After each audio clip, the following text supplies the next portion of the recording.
Hallo, Servus, liebe Camping-Caravan-Freunde. Heute nehme ich euch mit zu einer Roomtour. Was ihr alles sehen werdet, erfahrt ihr gleich.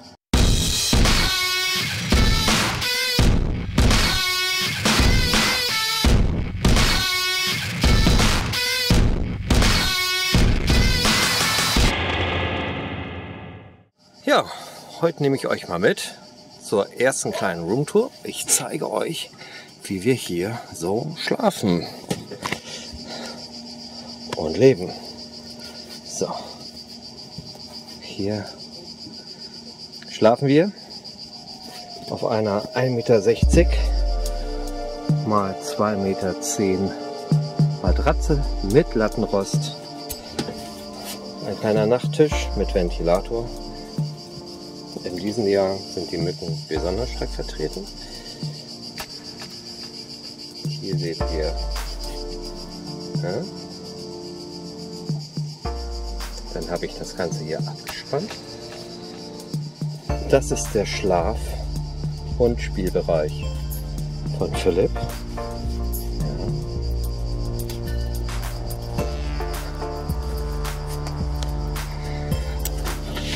Die Kästen sind jetzt nicht großartig gefüllt. Wir haben hier so viel Stauraum zur Verfügung. Oh, schau es dir an. Oh, oh, oh. Hier muss geflickt werden. Das sieht nicht gut aus. Ablagefächer.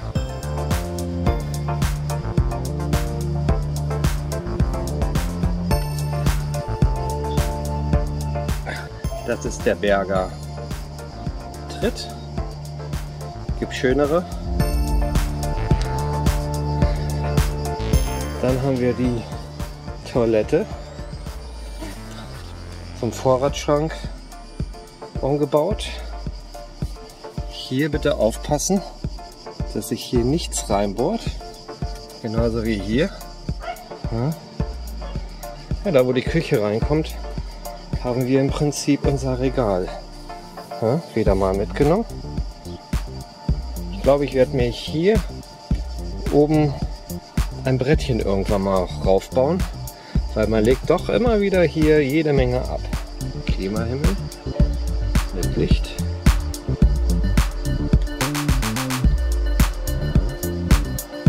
So, unser Auto. So, hier ist die Küche. Hier ist die Küche. Das zeige ich euch gleich nochmal. Hier unser Sitz.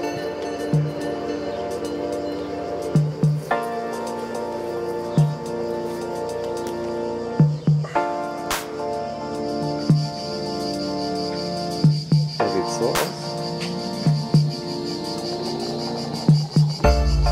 Der sieht so aus.